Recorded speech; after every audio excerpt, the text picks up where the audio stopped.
5, 4, 3, 2, 1. Welcome Hard Rock Atlantic City President Joe Lupo. About 3 years ago, I was lucky enough to change my career path, and I went down to Tampa to work for Seminole Hard Rock Tampa.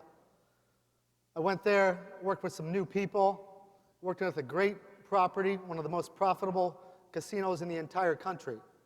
But the best value that I had was to be able to work for the Seminole tribe, their values of dedication and compassion, respect, having fun, really not only meant to me as somebody who lives by those values just for work, but how to live.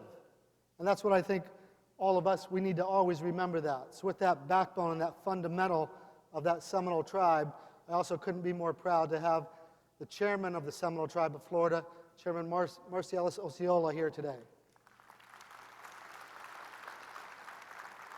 And today I'm really proud to work for one of the most passionate men and probably the individual who built one of the most successful casino gaming companies in this country. He's from Mainland High, he's a local. I don't know anybody in this city, any executive in this city of a casino that cares more about you and cares more about this property and cares more about Atlantic City. It's our chairman of Hard Rock International and CEO of Seminole Gaming, Mr. Jim Allen.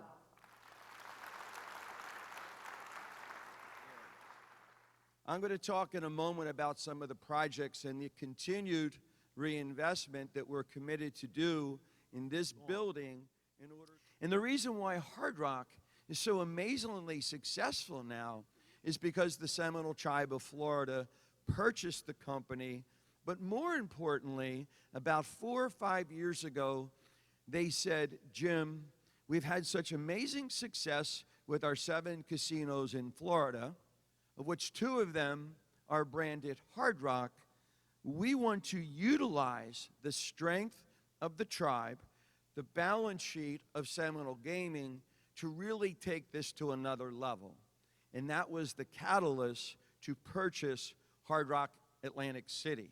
And the person who leads the Seminole Tribe of Florida is my boss, my friend, the chairman of the Seminole Tribe, Marcellus Osceola. Marcy? But, you know, it's truly amazing what we've been able to do since purchasing this property back in 2017. Where was everybody at? Think about it. Where were you at in 2017 when you read, heard, somebody told you that the Seminole Tribe, Hard Rock, we're going to buy this property? I mean, think about what you were doing that day. And then what it's become today because of what you've done in your sacrifices. So I applaud you, thank you and your families for everything that you've done to get us, all of us, because this is a team effort, to where we are today. So thank you.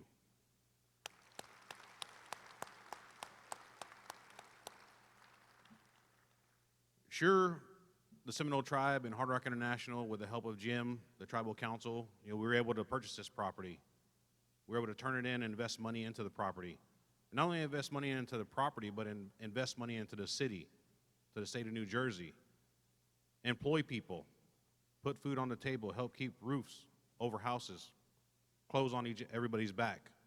That's important, because without that opportunity, you can't survive, live the lifestyle that you want to live, because it is truly our wish at the Seminole Tribe back in Florida that we build something, that we derive from whatever it is that we do for the future of our tribe. And I think that's the same thing that you want to do here, is you want to do something good for your future.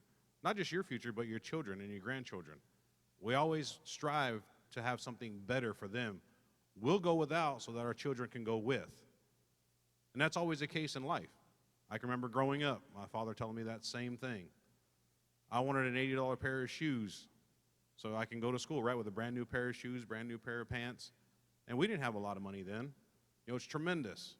The things that he told me, he shared with me, that he went without just so that he could see a smile on my face. And it's truly amazing how that human interaction with each one of you is the same here, no matter where we are in the country. You know, we were a tribe of roughly probably 2,000 people back then when I was a kid. Now we're 4,200 strong and growing. And I think what we've been able to do here, and we're going to do our best and do our very best to keep our promise here and keep reinvesting in this city. because we believe in you, and I hope you believe in us, because we're here for the long haul. We're not giving up, and as I always say, we are just getting started. Now I would like to bring, I'm not sure which of the partners from the Gingoli family, so they'll make that decision. I'm not sure if it's Michael or Joe who's speaking first. Looks like it's Joe Gingoli. Ladies and gentlemen, our partner, Joe Gingoli. Good morning. Today's the day that we thank you. We thank you for the hard job that you do. We thank you for that guest experience that has put us in the number 2 position in the second largest gaming market in the country, and what might be arguably one of the toughest gaming markets there is. And that's because we're proud to be part of this. We're proud to support you, but it's your hard work that has put us where we are, and we're all very grateful for that. Thank you.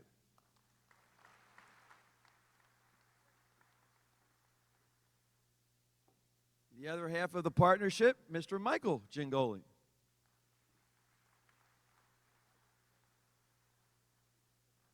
Good morning, everybody. Thank you for joining us today. It's a pleasure to be partners with the tribe. Jim, work with Joe. You know, we built an amazing property, but it's you, our team, that have given this place a heart and soul, working 24/7, making all of us proud. I'm proud to be part of this team with everyone. Truly feels on so many occasions customers, both gaming customers and customers from other businesses, tell me all the time, the property was amazing, but it's how we were treated by the team and your staff. And for that, please give yourselves a round of applause.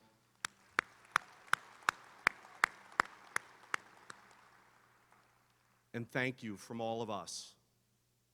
And on that note, let's rock 2020. Look forward to a great year, and Happy New Year. We've actually only been talking for 41 minutes, but most importantly, I want to tell you about one little thing so you really understand the roots of where we are. I think a lot of us were aware that Atlantic City was really struggling once, gaming occurred in Pennsylvania and continued to spread. And the market went from a little over $5 billion in gross gaming revenues down to about $2.3 billion. And literally, tens of thousands of jobs were affected, not just in the casino industry, but also in the county, and the surrounding home values. And so many impacts that really created Atlantic City and Atlantic County to be #1 in the United States for foreclosures and loss of real estate value. And we got a call that Mr. Icahn was going to be selling this building, and we talked about it a few times. This was probably a good year and a half before it actually closed. And then we got the notice they were closing. And frankly, there wasn't much notice.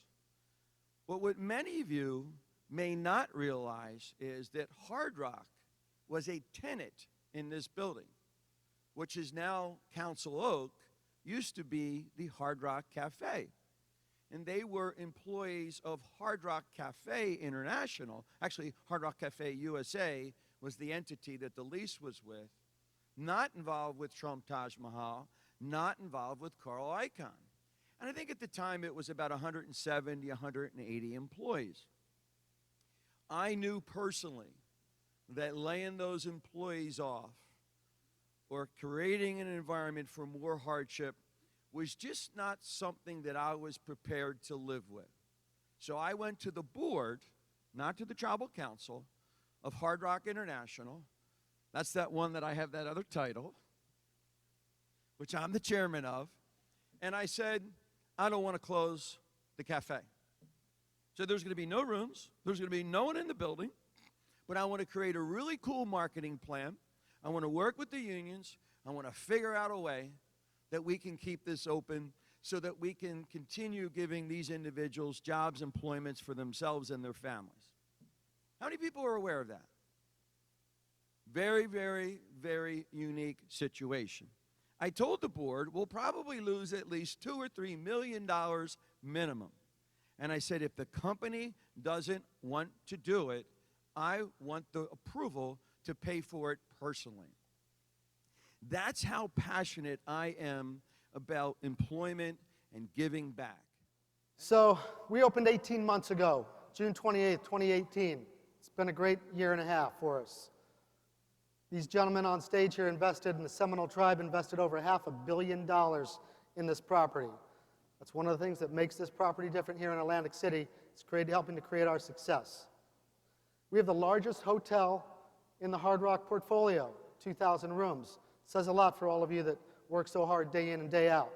And within the first year that we opened, we became the number 2 casino revenue generator, slots and tables. That is an achievement in this town, the toughest competitive jurisdiction in Atlantic City. So again, great job, everybody. We're very proud to have over 3,600 team members, 2,600 of those full-time. We employ 85 military, which we're really proud of. And over the summer, we had 430 seasonal, and about a third of those came to work for us after the season was over. So it's continued growth, continued success. It means a lot for us to put people to work here in Atlantic City. You guys have been busy, though, the last year and a half. You really have. We served over 1.5 million hotel guests, almost 2 million covers, over 2 million drinks served, 650,000 show attendance with 500 shows right here in Hard Rock Live Edis Arena and Soundways, where this summer we're going to have 4 Broadway shows coming back, 1.7 million cars parked, 87,000 slot jackpots, totaling over $228 million that we just hand paid from our attendance. A lot of hard work by you all.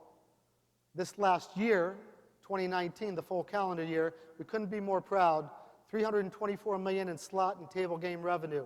That's number 2 in the market for a property that just opened a year and a half ago. Great job. Almost 700,000 in table game drop. I usually talk about drop when I talk about table games more so than I do revenue. It's very volatile, the revenue. With that being said, number 2 in the market. Our table games team, our player development team, no more passionate guy in the casino industry than Joe Watson, our Senior VP of Player Development, who oversees those guys. Really working hard, and from the get-go, we were number 2, and we've only grown that. So very proud of that. Over $60 million in hotel revenue, almost $70 million in food and beverage revenue. We've got a great team here, only greater things to come. Let's take a look at the numbers. I'm going to talk a little bit about the numbers in the community. Take a look at the screen here. These are the third quarter numbers from the Division of Gaming Enforcement, the public numbers that are put out every third quarter. Now, some of you might be used to seeing the monthly numbers that come out. That's gross gaming revenue. They're reported every year. I'm going to talk about those in a second, too. This was the first full quarter, year over year, that we could compare ourselves with ourselves year over year and with the rest of the city. And these numbers talk about net revenue and GOP, gross operating profit. Right? That's the biggest, that's the key there. I'm going to get right down to the most important aspect there. First bullet point, Hard Rock improved net revenues by $27 million and gross operating profit by over $16 million, both highest in the industry in Atlantic City of all the properties. Congratulations. Very exciting. And then one of the most proud things I can talk about, over the last 18 months, we've contributed over $500,000 to charitable organizations in South Jersey, focusing on Atlantic City and Atlantic County. That's where you live, that's where your friends live, that's where your families live, that's where a lot of our customers live. That's why it's important to focus on our hometown. We couldn't be more proud of that, so thank you all very much. I'm going to roll through. Really worked with some great organizations. First Responders Day. We sponsor the Veterans Tent at the Air Show. There was the donation for the $100,000 on that page. Gilda's Club. We gave backpacks to a lot of the children in the Atlantic City School District.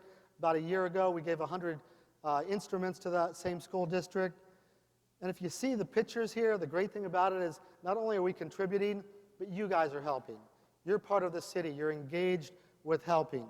Here's one of the most proud days I had. A few months ago in Ocean City, the Making Strides for Breast Cancer walk, you and the work you did, not only the work that the dollars that you helped offer, but the work that you did raised over $32,000 for Making Strides. And that day, with all the pink shirts, there was no other casino represented as well as Hard Rock Atlantic City. A very proud moment. For you. And frankly, we know that Caesars, with all their properties, and M Life, we recognize right now that is something that they have that's larger than us. We are 100% committed. We're spending tens and tens and tens of millions of dollars at the corporate level, not here at the property. We're incurring that cost ourselves to make sure that one card and all the amenities and all the Hard Rock locations can be a marketing tool for all of our success here in Hard Rock Atlantic City. So, my closing thoughts. We are committed to Atlantic City. It is important that you understand that. We are not leaving. We're not looking to sell. We're not looking to do anything like that. We're not interested in buying the Showboat today, so let's get that rumor out of the way because everybody keeps asking me about it. We're committed to this property. We are going to renovate all the ballrooms and meeting rooms this year. We're adding more restrooms here in Hard Rock Live. Anybody aware we have a restroom problem here at Hard Rock Live? Okay. We're going to continue. We're committed to put over around $15 million in additional capital in this year alone into this building to continue to enhance this operation. The Seminole Tribe, Tri-State, the Jingoli, and Morris families are so proud to be your owners and your leaders. Thank you.